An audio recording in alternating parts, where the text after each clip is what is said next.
Motivax, sua dose diária de motivação.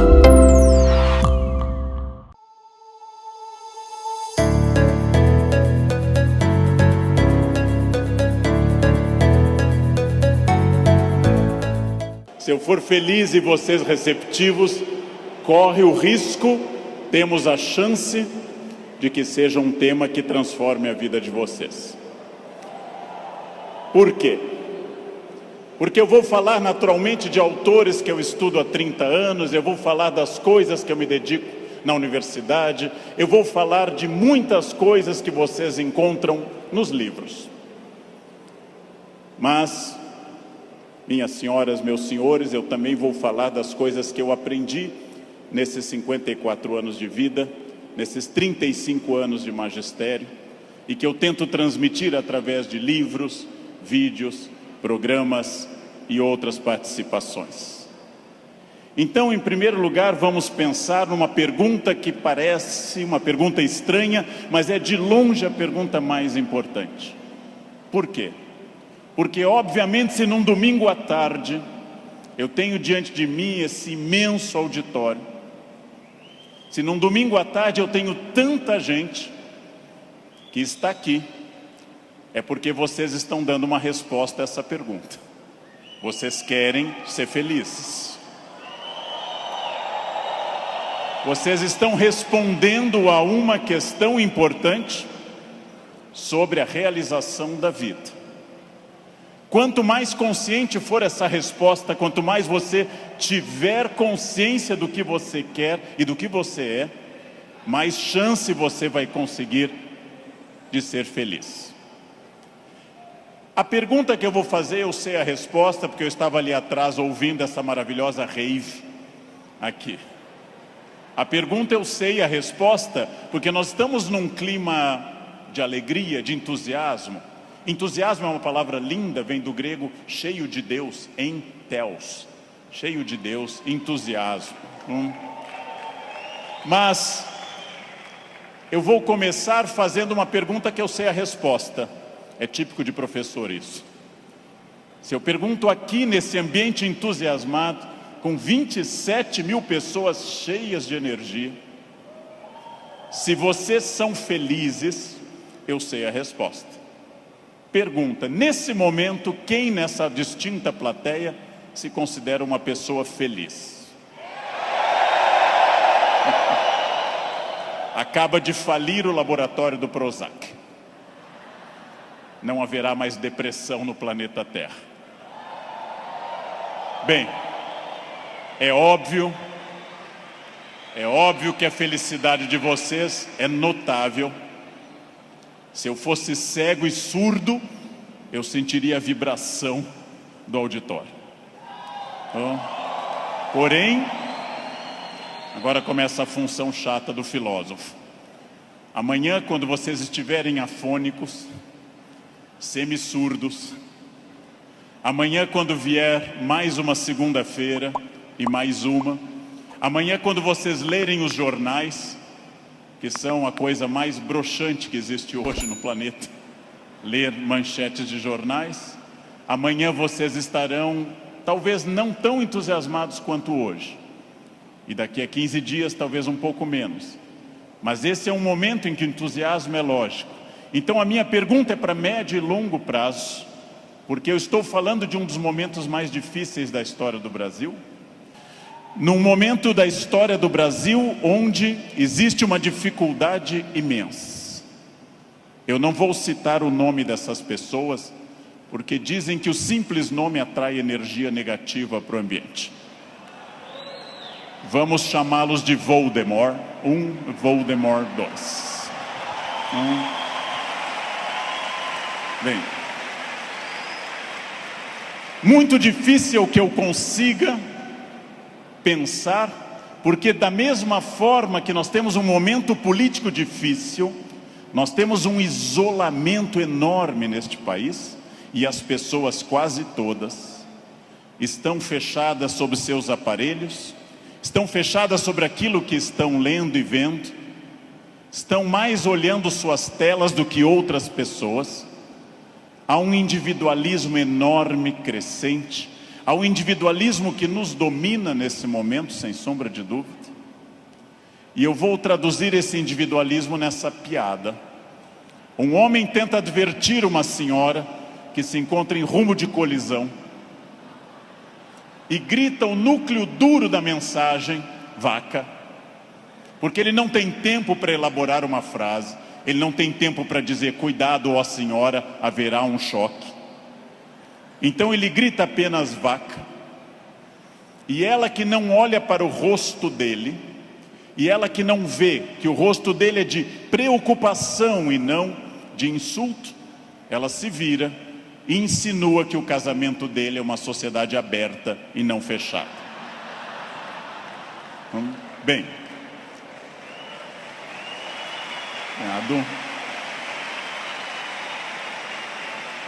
primeiro problema e primeiro conselho que eu dou a vocês, para que vocês reflitam, aceitem ou rejeitem como desejarem.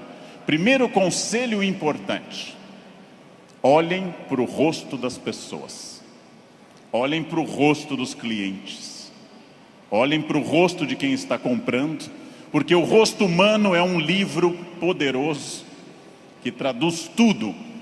O rosto humano lhe diz: eu estou adorando, eu estou detestando, eu estou entediado, eu estou entusiasmado. Comecem a olhar para o rosto, comecem a mandar menos emojis e emoticons pelo celular e comecem mais a olhar para o rosto humano, que traduz tudo o que você precisa saber. Chego a sugerir ousadamente que vocês olhem para o rosto das pessoas da própria família, que conversem com maridos e mulheres. Olha a minha ousadia.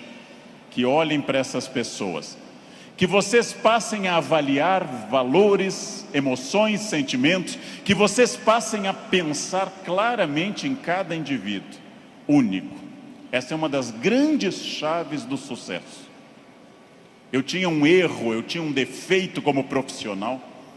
Há alguns anos eu entrava num grande evento como esse pensando o seguinte: acabei de chegar de Foz do Iguaçu, dei palestra lá, amanhã eu tenho que estar cedo em São Paulo, depois eu vou para a Bahia, depois eu tenho que voltar correndo da Bahia, porque eu tenho aula na terça-feira de manhã cedo em Campinas.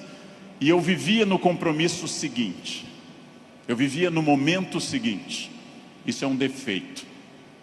Vivam no momento que vocês estão. Ao entrarem para conversar com alguém, ao tentar uma venda, ao ler um livro, ao namorar, ao conversar com seu filho, ao fazer qualquer coisa importante na sua vida, entre inteiramente naquilo. Não fique pensando o que vem depois. Faça daquela experiência única, e que a pessoa que está com você não entenda e não sinta, em hipótese alguma, que ela é um obstáculo ao seu horário, que ela é um obstáculo à sua realização. Entreguem-se a isso. Quais são os meus valores? De novo, parece uma pergunta estranha, mas é uma das perguntas mais importantes que nós temos. Qual é o seu valor? Qual é o seu valor principal? Qual o seu valor auxiliar? O que faz você se emocionar? O que move seu coração? O que impulsiona seu despertar? Quais as ideias que você tem mais fortes pela manhã? Em que você dorme pensando em quem? Estes são seus valores. Decidiu que seus valores são família, dinheiro, um equilíbrio entre os dois? Decidiu que seus valores são viagens, família, dinheiro, um equilíbrio entre os três? Perfeito. Definido o valor, procure este valor obsessivamente, sem cessar em nenhum momento. Há mais de 40 anos, quando eu estava estudando línguas inclusive, eu ouvi várias pessoas dizendo sempre que era muito esforço. Quando eu fiz a faculdade, evitei excesso de festas, evitei maconha, o que num curso de humanas na USP é um isolamento muito grande, não pegava ninguém. Evitei coisas, foquei no que eu queria. Eu estou aqui para estudar. Eu estou aqui para estudar muito. Depois continuei estudando e fiz mestrado e doutorado, fui morar fora, aprendi línguas e sempre mirando no meu valor. Meu valor é ser um profissional de excelência, e não apenas excelência média, de grande excelência. Então, eu mirei desde o início, gente. Eu mirei na ideia que eu quero ser Alexandre o Grande, não Alexandre o Médio, nem o Pequeno. Não quero ser médio, não quero ser a pessoa legalzinha. Por incrível que pareça, e até vaidoso que possa parecer a vocês, mas isso foi um lema de vida. Desde muito cedo eu disse: eu quero ser, se não o melhor, um dos melhores professores do Brasil. Um valor alto, vaidoso. Só que eu aprendi que mirando alto, às vezes a gente consegue um pouco menos. Se você mirar baixo, você consegue ainda menos. Mire alto. Não tente ser o melhor vendedor do condomínio, é muito pouco. Não tente ser a melhor pessoa da rua, é muito pouco. Mirem alto. Mirem alto e busquem isso. Eu quero ser o melhor vendedor do Brasil. Simplesmente isso. Se alguém acha que não pode, ache os instrumentos para poder. E aí um outro conselho importante: querem saber quando está dando certo? Querem saber quando o projeto de vida de vocês acertou no valor? São aqueles semi-amigos. Semi-amigo é o inimigo que lhe abraça. Chegam a você e lhe dizem: você tem sorte, né? Nossa, você tem muita sorte. Prestem atenção nessa frase que o tio Leandro vai dizer. Sorte é o nome que o vagabundo dá ao esforço que ele não faz. Então, sorte existe, sim. Eu não controlo tudo. Eu não sou Deus, eu não controlo tudo. Por vezes eu estou em Congonhas, o avião tenta aterrissar e arremete. É para testar a força do esfíncter de vocês. Eu não controlo tudo, mas aquilo que eu controlo, e é bastante, eu sou sócio majoritário da minha existência, e para isso eu preciso de equilíbrio. Equilíbrio é fácil perceber quando está faltando. Se vocês não trabalharem, perderão a família. Se vocês só trabalharem, perderão a família também. Equilíbrio é um diálogo constante. Estou cuidando do meu corpo é funcional, o corpo tem que ser funcional. Eu tenho que sair do sofá sem auxílio de muitas pessoas. Eu tenho que ser capaz de subir uma escada sem tenda de oxigênio. O corpo tem que ser funcional até a idade que ele é funcional. Ou seja, equilíbrio é aquilo que nós estamos em plena crise. Estamos em plena crise. Só que há pessoas neste ano de crise que perderam, outras se mantiveram e outras prosperaram. Então não é a crise que faz diferença, é a sua reação diante dela. A crise veio para todos os 206 milhões de brasileiros. Há pessoas que afundaram, há pessoas que mantiveram o que tinham, e há pessoas que hoje estão melhores do que estavam há algum tempo. É claro que hoje, no momento da crise, eu vou dar uma pista histórica importante. O que é crise? É quando eu tenho muitas perspectivas diante de mim. Só que a crise é aquilo que separa o amador do profissional. Todo mundo sabe dirigir numa boa estrada em dia de sol. Pouquíssimas pessoas sabem dirigir numa estrada com chuva à noite esburacada. A crise separa quem é bom de quem é ruim, o amador do profissional, de quem veio o mundo a trabalho ou a passeio. Todo mundo sabe, em situação sem estresse, ser calmo. Poucas pessoas são calmas em situação de estresse. Todo professor é ótimo se a turma for ótima. Poucos professores são bons quando a turma é resistente. Todo mundo pode vender para o cliente fácil. Pouca gente pode vender para o cliente difícil. É o cliente difícil que separa o amador do profissional. O outro não precisa. Importante. Crises passam sempre, sem exceção. Toda crise passa. E aqui já vem a pergunta: onde você quer estar quando essa crise passar? Com quem? Onde você quer estar quando essa crise passar? Eu quero fazer muitas perguntas importantes para nós. Vamos agora testar uma questão importante. Quase todo mundo no Brasil está pessimista. Há um pessimismo dominante. Ótimo. Mais fácil ainda de trabalhar. Por quê? Vamos testar a idade de vocês. Quem lembra dessa personagem provavelmente tem curso de datilografia. Quem lembra dessa personagem fez prova com um mimeógrafo. Provavelmente teve Orkut. Quem lembra dessa personagem é uma pessoa experiente. Essa hiena, um desenho animado da década de 60 e 70, a hiena Hard ficava dizendo: ó vida, ó céus, ó azar. Ela era pessimista. Porém, tudo que a hiena dizia que podia dar errado, dava. Ela era pessimista, mas ela acertava.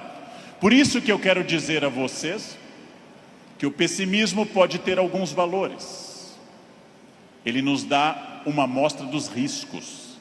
É importante ter um pessimista na equipe, mas no máximo um, apenas um, que é o que uma equipe tolera. Quando alguém chega e diz: nós vamos dobrar o capital, dobrar o número de clientes, nós estaremos em mais 30 países até o ano que vem, o pessimista diz: calma, não é tão fácil. Pessimista é importante para levantar problemas, mas agora eu vou mostrar uma imagem daquilo que eu acredito. No barco está a hiena pessimista dizendo: lógico, o continente está longe, a desidratação é certa, há tubarões, essa vela é ridícula, esse remo não vai levar a nada. Ele tem razão, a hiena tem razão. Mas observem uma coisa: o pessimista faz um bom quadro dos problemas, mas não está fazendo, para dizer uma coisa elegante para uma plateia distinta, não está fazendo sêmen algum para mudar isso. Não dá para ser mais direto que isso à tarde, não é? Bem, pessimistas são bons para levantar os riscos. Pessimistas são péssimos para resolver os problemas. Para eu resolver um problema, para eu resolver qualquer coisa, eu preciso de um otimismo obsessivo. Se eu não for otimista, gente, eu jamais teria casado. As estatísticas me contrariam. Casamento é submarino, pode flutuar, mas foi feito para afundar. Foi feito para afundar. Se eu não fosse tomado de um otimismo obsessivo e doentio, eu não teria filhos, porque é um investimento de retorno muito ruim. Filhos nunca amortizam o que você investe neles. Com filhos você nunca chega ao topo. Pelo contrário, você vai investir centenas de milhares de reais e vai ouvir a frase: eu te odeio. Filho não vale a pena. Casar não vale a pena.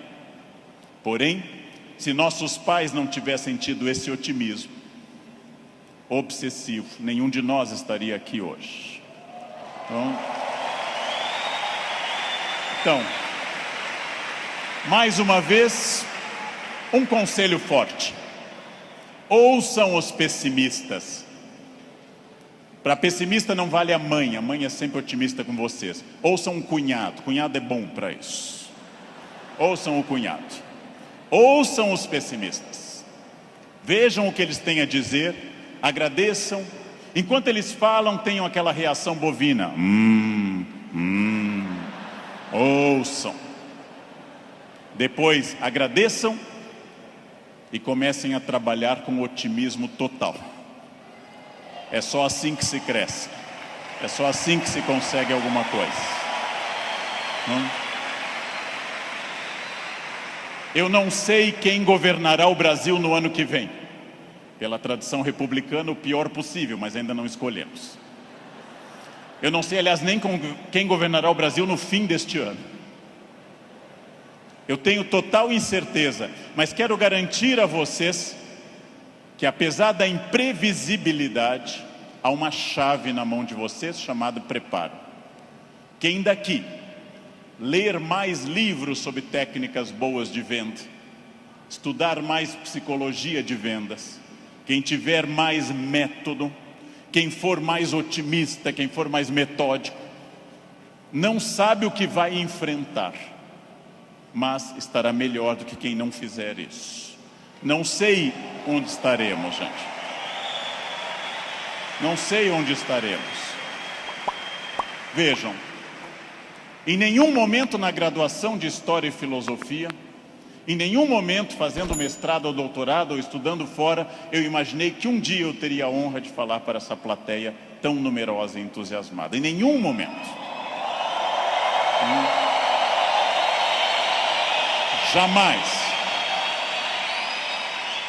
E não obstante, ter estudado me trouxe até aqui. Ou seja, essa é a chave. Pergunta óbvia, onde você quer estar o ano que vem? Eu não sei o ano que vem, eu não sei 2018, eu não sei 2027, daqui a 10 anos. O futuro é sempre nebuloso. Gente que há 2, 3 ou 4 anos governava este país e tinha uma renda maior que todo esse auditório junto, hoje está tendo uma hora de sol em Curitiba. Então, o futuro é sempre oscilante. Porém, vamos transformar essas palavras. Substituamos passado por experiência, o que os trouxe até aqui. O presente, ação, esse encontro aqui na Barra. O futuro é estratégia, o que vai ser gestado nesse dia para o que vem pela frente. Se vocês pensarem em futuro como estratégia, entenderão que sim, o futuro é absolutamente imprevisível. Mas quanto mais estratégia eu tiver, mais eu vou controlá-lo. A chuva vai vir para todos. Quem souber nadar melhor vai sobreviver. Esse é um dado óbvio. Bem, mas eu erro bastante. Eu, Leandro, sou hoje melhor professor, porque já errei bastante. Eu, Leandro, erro. Errar é humano. Lembrem que no nosso mito fundacional judaico-cristão, a primeira empresa do mundo chamou-se Éden, e o proprietário selecionou 2 funcionários, dali mesmo, não fez seleção externa, criou ali dentro do Éden mesmo. Deu apenas uma regra, fez uma semana de compliance e deu apenas uma regra. Só não pode comer uma fruta, o resto tudo pode. Foram lá e comeram. Foram demitidos por justa causa.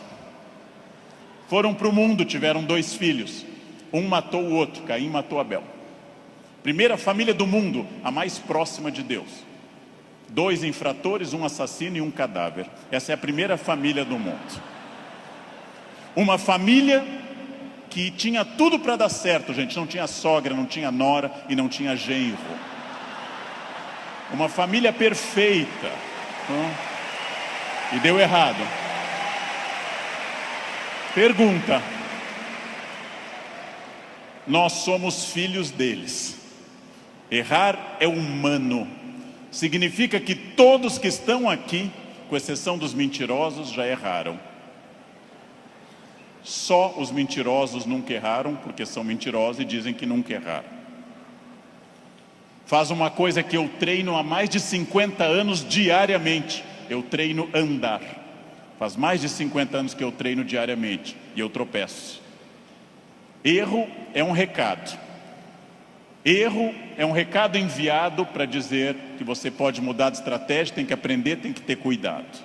Erro é fundamental. Errou, não conseguiu, não atingiu meta, falhou, ótimo. Se você aprender, você será melhor. Senão será só um chorão. Aprenda. Aprenda com o erro, gente. Aprenda com o erro. Erro lhe tira da zona de conforto. O que é a zona de conforto? É aquilo que me deixa satisfeito, feliz. Zona de conforto é aquilo que estraga o meu desafio. Ostra feliz diz Rubem Alves, ostra feliz não desenvolve pérola. A pérola é a resposta da ostra a isso. Por que que a ostra faz uma pérola? Porque um grão de areia a incomoda e ela reveste com madrepérola. Sem isso, a ostra não produziria pérola. Zona de conforto é aquilo que lhe deixa repetindo. Eu caso, e caso como todo mundo, com entusiasmo, querendo cuidar muito, fazendo muito afago e afeto, e vou ficando mais confortável no casamento, passo a ficar mais tempo no sofá, passo a usar moletom, passo a beijar minha esposa na testa, sinal claro de declínio erótico. Passo a chamar minha esposa de mãe, que é para não ter nada sexual mais, porque com a mãe ninguém tem nada. Perco a atenção na roupa de baixo, e ela, ao invés daquelas lingeries lindas, de seda e renda, vermelha e preta, passa a usar bege, de algodão, lavadas com sabonete no box, dia após dia. E assim os dias vão se sucedendo, e finalmente chegamos ao ponto mais baixo da relação. Os dois passam a usar croque. Acabou. Acabou, gente. Não há sexo com croque, jamais. Bem, salvo se alguém aqui está de croque, é exceção do que eu estou dizendo. Fica muito bem em você. Fica muito bem. O que acontece com a zona de conforto? Eu passo a não querer fazer mais coisas certas nem com entusiasmo. Eu passo a achar que está bom estar no aquário lotado porque é conhecido. E eu não busco um aquário mais desafiador e maior. Tudo o que te agrada te engana. Tudo o que te seduz e te deixa confortável te conduz à mediocridade. Quanto mais você tiver desafios, mais você vai responder a esses desafios. Zona de conforto é muito curiosa, porque ela significa o fim da luta. Saiam da zona de conforto. Pensem seriamente que tudo está em mudança, tudo está envelhecendo, tudo está passando, tudo aquilo que não está se expandindo está encolhendo. Tudo aquilo que não está melhorando está piorando. Isso é a realidade do mundo. Se você não mudar o seu negócio, alguém mais jovem e mais dinâmico vai mudar. Nesse momento, alguém está tendo uma ideia de vendas melhor que a sua. Isto significa que quem se dedica a ser um profissional precisa permanentemente levar em conta essa frase: mudar é difícil, me ensinaram os norte-americanos.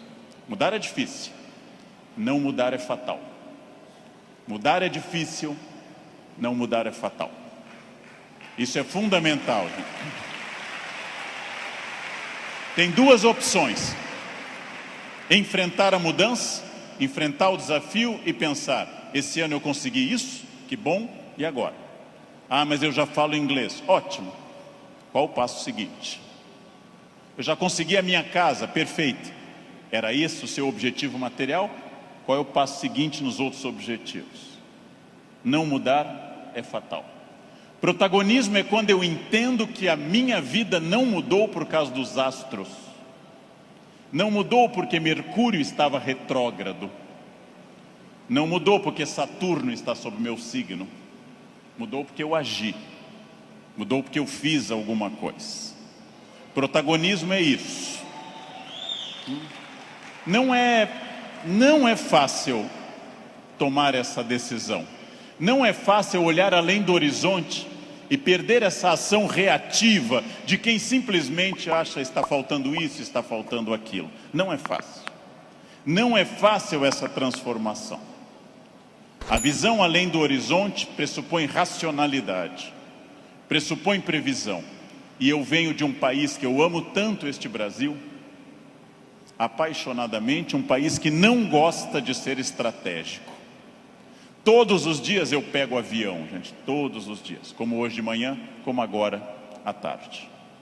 Todos os dias eu enfrento raios-x e pessoas que passam, aí tem o celular no bolso e voltam. E eu atrás dessa pessoa envelhecendo.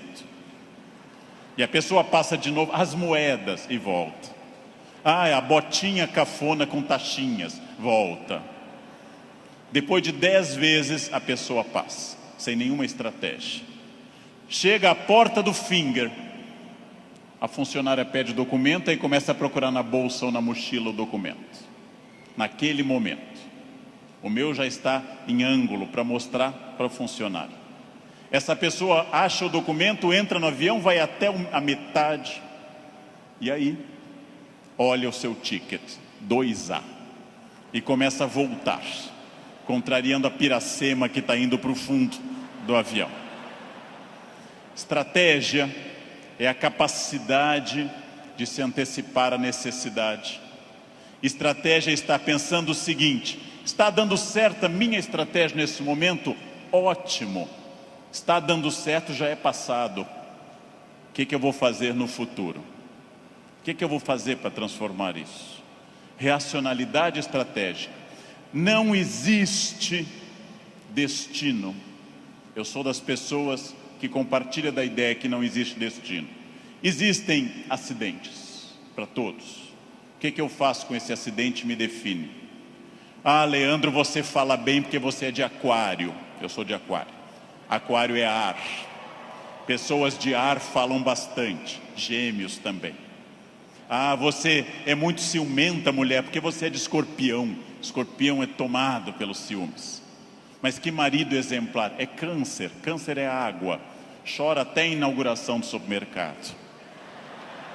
Mas que chefe autoritário? Áries. Ele é de Áries. É muito autoritário. Que secretária organizada? Virgem. Virginianos têm toque com ordem. Muito bem. Isso é pensamento mágico. Sabe o que é pensamento mágico? Acreditar que a minha vida é determinada por uma constelação na hora do nascimento. Sabem o que é vaidade, que também atrapalha? É ficar pensando agora, por que ele não falou do meu signo até agora? Isso é vaidade. Será que ele vai falar do meu signo? Isso é vaidade. Bem, superem isso. Superem essa ideia de sorte, azar, destino. Introduzam a ideia de decisão, estratégia e trabalho. Sartre diz, o filósofo que morreu em 1980, Sartre diz: não importa o que a vida fez de você. Pausa. Importa o que você fez com o que a vida fez de você. Não importa o que a vida fez de você. Importa o que você fez com isso. Você conseguiu aprender inglês porque sua família era rica e te levava para esquiar em Aspen, no Colorado? Ótimo. Tem outra maneira de aprender, na biblioteca pública com CDs de graça. Aspen é bom, Aspen é legal, mas não está impedido o acesso para outras pessoas. Não importa isso. A vida te deu 3 chances de sucesso material. Nascimento é a primeira. Quem nasceu de família boa, mas desprovida de recursos, já queimou 1/3 das chances. Família amorosa, mas sem CNPJ forte. Segunda chance, casamento. Quem casou por amor, já queimou 2/3 das chances. Casar por amor elimina mais 1/3 das suas chances. Sobrou só um, gente. Só um caminho. Trabalhar. Trabalhar bastante. Ou casar de novo. Ou nascer de novo. Eu já me convenci que é trabalho, que queimei os 2/3 iniciais também. Tenho família amorosa e muito trabalho pela frente. O que significa isso, gente? Vamos pensar. Eu não sou controlado. Eu não sou controlado pelo destino. É óbvio que eu não sou tudo e nem posso tudo e nem sei tudo, mas eu não sou controlado pelo destino. O primeiro exercício que eu quero que nós façamos daqui para frente é o seguinte: dentro do padrão do humano, eu não posso desejar imortalidade, está fora do padrão do humano. Tirando a rainha Elizabeth, ninguém é imortal no planeta Terra. A Beth é imortal.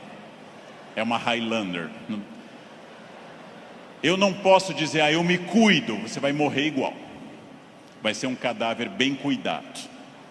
Eu hidrato a pele. Vai ser um cadáver hidratado, bonito. Eu malho todos os dias. Um cadáver definido, bonito também. Muito bem. A não ser que vocês queiram evitar Alzheimer, aí o meu conselho é: comam bacon, pururuca, banha. Isso evita Alzheimer. Vocês não chegarão à idade de desenvolver Alzheimer. Vão morrer antes. Bem. Não controlo tudo. Não controlo tudo. Não sou dono do universo. Não posso impedir a morte que virá. Mas entre o nascimento e a morte eu controlo muita coisa. Toda crença em destino, vocação, talento, é uma crença que tende a disfarçar o que de fato faz a diferença, e o que de fato faz a diferença é o esforço. Eu tenho uma sorte imensa quando as pessoas me dizem: Leandro, você tem sorte. Eu tenho uma sorte imensa, e essa sorte se repete diariamente, porque eu acordo às 4 da manhã. Essa é uma sorte diária.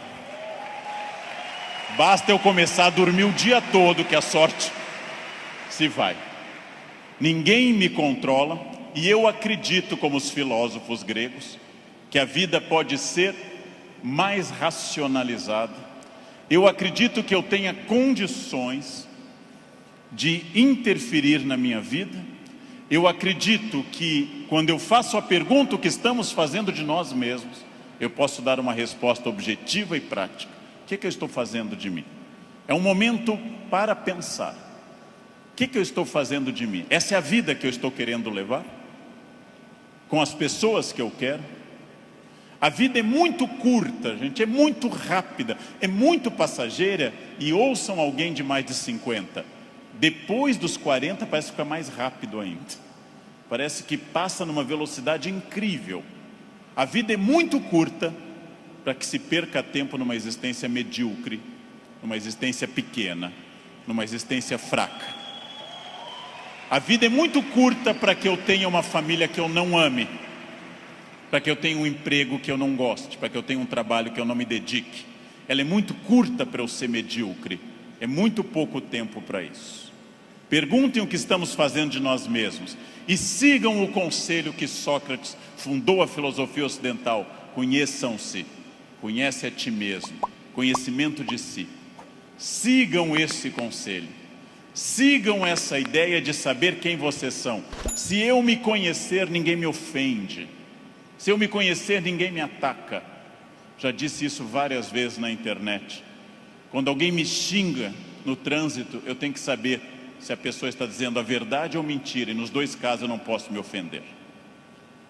Conheçam-se, saibam quem vocês são. O ano passado um aluno bateu a porta na minha cara e gritou: careca. O que eu vou dizer para esse aluno? Não, retire o que você disse, não, estou ofendido. Vejam, as pessoas têm direito a dizer o que querem, é um direito constitucional.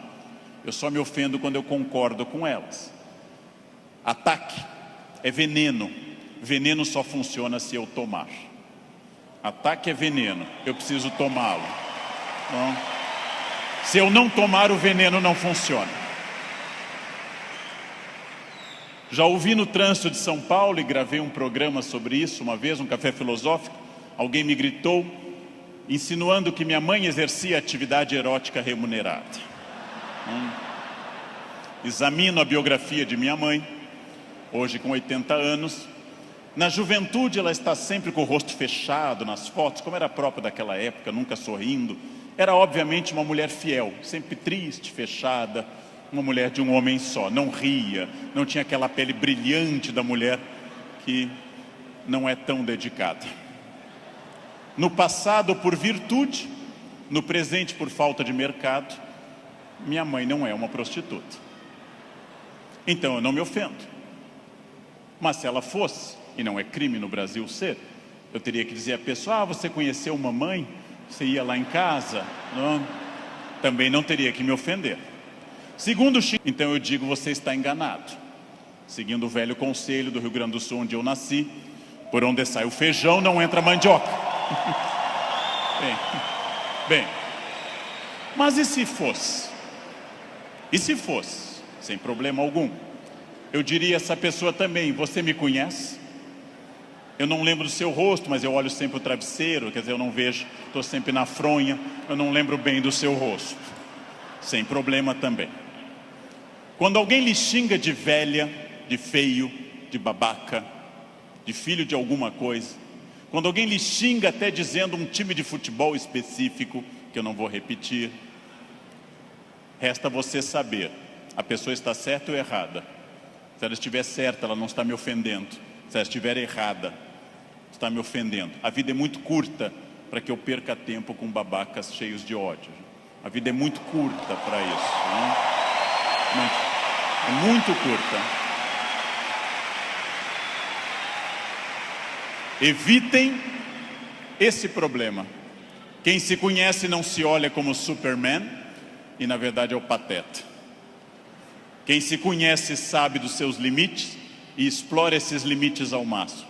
Quem se conhece sabe, talvez eu não tenha vindo ao mundo tão bonito, talvez eu não tenha vindo ao mundo tão alto, tão rico, tão hábil em línguas. Eu posso fazer muito com isso, muito. Posso esticar esses limites ao máximo. É fundamental conhecer-se, sempre, sem exceção, sem nunca perder de vista que consciência é a chave da transformação. Consciência é a chave de todas as transformações. Respostas claras, objetivas para a pergunta que eu fiz no início. O que eu quero? Onde isso vai me levar? Quem sou eu? Isso me torna ou não feliz? Consciência. Controlar a vaidade. O principal elemento de descontrole de uma vida. Trabalhei para homens muito importantes nesse país. Trabalhei com pessoas fundamentais deste país. E quase todos com o mesmo pecado. O pecado da vaidade. O pecado fundacional da humanidade, o de Lúcifer. O pecado de se achar mais do que é. E de achar que os outros concordam com isso. Mire em ser mais do que você é. Mas saiba exatamente quem você é. Para que o mundo não precise lembrá-lo disso com frequência. É melhor que eu, que qualquer pessoa, cobramos mais o corpo com roupas e alguém diga, nossa, você está muito bem, poderia deixar mais alguma coisa à mostra, do que alguém que diga, vai colocar uma burca, meu filho, tá demais. Quer dizer, esperem, saibam quem vocês são. Saibam quais as lutas que valem a pena. Por quê? Porque a vida oferece algumas lutas muito boas. Família é uma delas. Luta contra o racismo é uma luta muito boa. Dedico parte da minha vida a isso. Luta contra a violência sobre as crianças, luta contra a pedofilia é muito boa. Essas lutas são boas, merecem toda a nossa energia, merecem todo o nosso empenho, talvez até a vida. As outras, não. Não. Escolham a luta, gente. Escolham as lutas. Não é boa luta o trânsito. Não é boa luta. É ridículo brigar no trânsito. A pessoa pode estar simplesmente louca, drogada ou armada. Não lutem no trânsito. Não percam um projeto de vida por causa de um louco. Não lutem em família, dentro da família. Família é como herpes, volta sempre. Volta sempre, gente. Você brigou agora, no próximo Natal tem de novo. Não adianta brigar. Escolham as lutas. E quando alguém lhe ofender na sua rede social, bloqueie, apague ou ignore. Rede social não é um bom espaço de luta, é perda de tempo ficar brigando em rede social. Escolham as lutas, gente. E aqui um detalhe, uma campanha. Falando no Brasil inteiro, eu estou lançando uma campanha, gente. Pelo amor de Deus, parem de dar bom dia em grupo de WhatsApp. É a minha campanha. É minha campanha. Se alguém der bom dia, apaguem simplesmente e pronto. Pronto, falei. Escolham as lutas. O mundo inteiro hoje está centrado em duas coisas: parecer, através de redes sociais, e ter. Ter é bom, se representar que eu vou melhorar com isso. Ter para ser, ter para parecer é ruim. É bom eu ter conforto, é bom eu ter algumas coisas materiais, desde que eu saiba que elas servem à minha felicidade, e não eu sirvo as coisas. Ter e parecer não se confunde com ser. É uma palavra difícil, eu sei. É uma palavra complicada, essa tal de felicidade. Epicuro, filósofo, que eu adoro, dá uma norma muito clara: viver não é um fardo, não viver não é um mal. Logo, diz Epicuro, que nós devemos honestamente morrer e honestamente viver. Como eu posso ter medo do que é inevitável? Viver é um desafio constante, diário, não é um fardo. Não posso acordar como um condenado, não é um fardo, é bom. E também honestamente aceitar essas coisas. Muito importante, contido nessa imagem de uma escultora norte-americana, Bobbie Carlyle, que eu adoro. Essa estátua chama Self-Made Man. Mostra com o talento da escultora, em bronze, uma figura de um homem esculpindo-se. É uma metáfora excelente para todos nós. Eu estou parcialmente pronto, mas eu não sou perfeito. Perfeito quer dizer em latim feito até o fim, perfectum, feito até o fim. Eu não sou perfeito, eu sou perfectível, eu estou em processo de transformação, eu sou uma pessoa crescendo a cada instante. Eu tenho partes completamente prontas, outras que precisam de melhoras e outras que precisam ser criadas.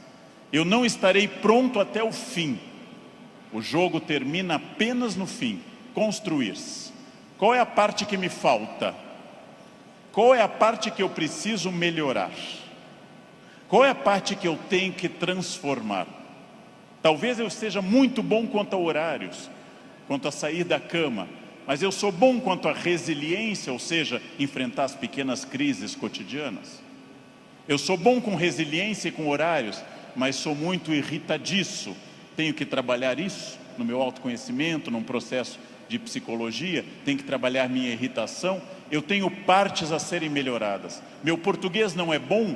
Leia, aprende, estude.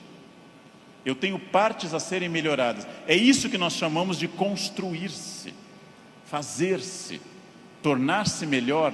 Não acreditar naquela síndrome de Gabriela, cravo e canela. Eu nasci assim, eu sou sempre assim. Gabriela, não existe isso. Não existe nada que eu não possa transformar dentro do padrão do humano. Construir-se, fazer algo novo, fazer uma ideia nova, interferir no meu corpo, na minha renda, na minha família. Freud morreu em Londres fazendo essa pergunta nos seus 2 últimos anos de vida, 1938 e 39. O que as pessoas buscam tanto a infelicidade e quando encontram, ficam admiradas como se fosse uma coisa surpreendente? Por que as pessoas mantêm uma família difícil, em ambiente difícil? Por que fazem programas ruins, estressantes? Porque ano após ano repetem o mesmo erro. E depois, quando vem a infelicidade, na forma de insônia, ansiedade, depressão, angústia, elas ficam surpresas. O que houve com a minha vida?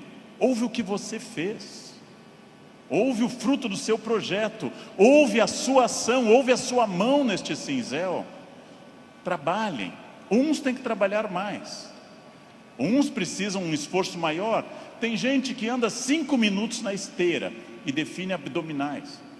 Eu tenho raiva dessa gente. Tenho raiva. Tem gente que come brigadeiro dia e noite e está com 2% de gordura, quero que morram. Eu vou ter que comer capim sem parar. Vou ter que correr daqui até o Recreio dos Bandeirantes e voltar fazendo num pé só para perder 100 gramas em 2 meses. Não é fácil. E devo dizer a vocês, vai piorando com o tempo. Não é fácil, mas é possível para todo mundo. É possível para todo mundo. Esculpam-se. Criem-se. Façam algo assim. Sejam alguém diferente. Façam algo que transforme a sua vida. Parem de ficar na estrada lamentando o que teria sido.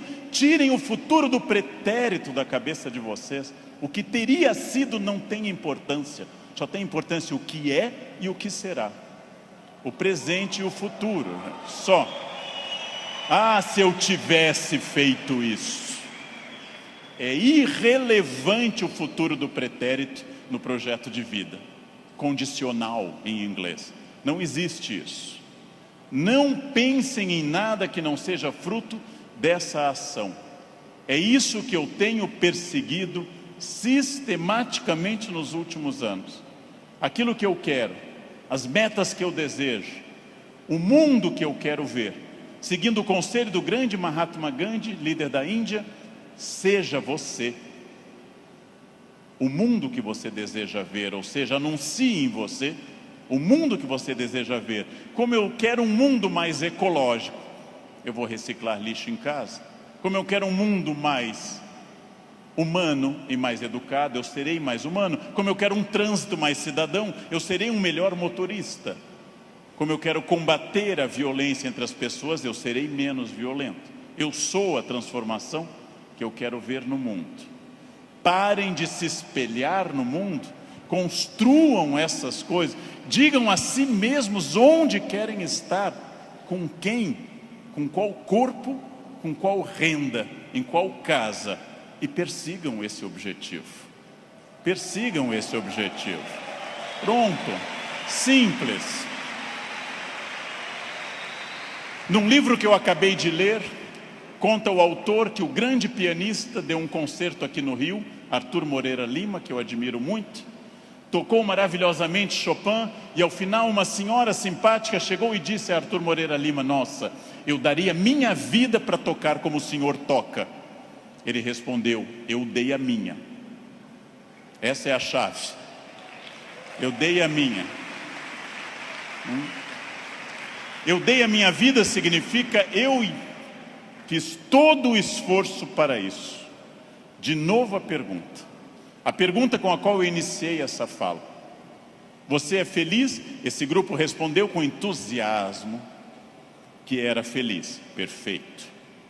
A gente sabe que talvez, uma ou outra pessoa aqui, 2 ou 3, talvez não sejam tão felizes, mas levantaram a mão porque ficava chato. Talvez. Mas a próxima pergunta é muito importante também. Se há algo que me incomoda, em qualquer campo, se há algo que me perturba, se há algo que me tira o sono, se há algo que eu poderia melhorar, se eu quero um outro modelo, o que pode ser feito a partir de hoje para mudar esses pontos complicados? Em janeiro eu me reuni com os meus alunos e um deles me disse: depois do carnaval eu vou estudar francês. E eu disse: você vai desfilar? Você é destaque em alguma escola? Você vai trabalhar na escola do samba, na cidade do samba? Não, então começa essa noite e não depois do carnaval. Essa noite. Não depois do carnaval. Segunda-feira eu vou perder peso. Não. Hoje. Vão a pé para casa. Começa hoje. Eu preciso ir até São Paulo a pé essa semana. Vocês não podem pensar nisso para depois. Eu tenho um assistente que, vendo tudo que eu faço para o Natal em família, eu gosto muito da festa de Natal, sou um fascinado pelo Natal, adoro festa de Natal. Ele disse: nossa, como eu gostaria que o Natal fosse assim lá em casa. E eu perguntei: e o que você acha que acontece para ser assim na minha casa? Anjos descem dia 24 e trazem a ceia e as atrações prontas, ou você me vê desde outubro no telefone indo atrás disso? O Natal será o que você quiser que ele seja. Será o que você quiser que ele seja. Se o seu Natal é depressivo, se o seu Natal é aquele que toca Jingle Bells e você chora, se o seu Natal é depressivo, é uma escolha sua, respeitável. Você gosta de Natal assim. Se o seu Natal é alegre, é uma escolha sua. Isto vale para tudo que vocês decidirem. O que pode ser feito para mudar os pontos complicados? Onde eu posso transformar quem eu quero ser daqui para frente? Eu digo isso sabendo que é fácil dizer e é complicado fazer. E o que eu ganho se eu for estratégico, consciente? O que eu ganho se eu tiver autoconhecimento? Estou recapitulando o que eu falei. E o que eu ganho se eu fizer as perguntas certas e me esforçar para atingir esse objetivo? A resposta disso é óbvia, é a vida plena. O que é uma vida plena? É a vida que eu controlo de acordo com a minha felicidade. Pessoas não plenas são aquelas que dizem que são levadas. Não dei sorte. Tentei, mas foi assim. Minha família não é uma família de sucesso. Eu tentei, mas não era o que eu queria. Não, você não tentou suficientemente. Acontece que para conduzir a uma conclusão tem uma coisa terrível. O fracasso é uma das coisas mais confortáveis que a espécie humana inventou. O fracasso é agradável, me tira toda a responsabilidade. Não dei certo, fui à falência, adquiri um vício, eu bebo até cair. O fracasso é super confortável, porque ele me faz parar de lutar. No momento que eu paro de lutar, eu me sinto tranquilo. O fracasso é um quarto confortável. O sucesso é um quarto desafiador. O fracasso é uma coisa que agrada a maioria das pessoas, por incrível que pareça. Por isso tanta gente gosta do fracasso. Por isso tanta gente fica no fracasso. Por isso que tanta gente leva um casamento ruim 30 anos. Fica num emprego ruim 30 anos. Não faz uma coisa certa uma década inteira e pensando, não deu. Porque isso é confortável. É confortável. E aí volto à pergunta que eu fiz aos senhores desde o início. Volto a essa pergunta fundamental. De fato, o que eu quero? Quem eu sou? Onde eu quero chegar? Com quem eu quero chegar? Quais são meus objetivos? Se eu tiver consciência profunda, eu transformo por completo. Então a primeira pergunta vocês já deram a resposta. E deram a resposta antes de ouvir o que eu tinha para falar. Todos aqui são felizes. Ótimo, perfeito.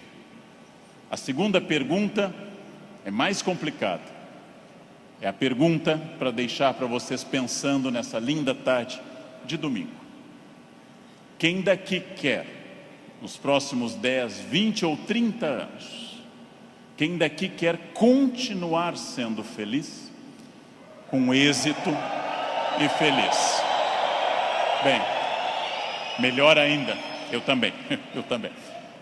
Melhor ainda, agora vai começar o primeiro dia do resto da vida de vocês. Agora começa a parte mais importante. Esqueçam o que passou. Esqueçam o passado. Esqueçam tudo que veio até aqui. Reinvente-se. Reconstrua. Faça dessa vida um espaço completamente diferente. Fácil. Sua vida vai continuar sendo muito feliz. Não se acostume ao fracasso. Acostume-se à felicidade. Desafiem-se. Sejam melhores. A vida só vale a pena se ela for intensamente vivida, intensamente aproveitada dentro desses objetivos. Por que eu sei isso? Porque é o que eu faço aqui hoje, inclusive. Motivax, sua dose diária de motivação.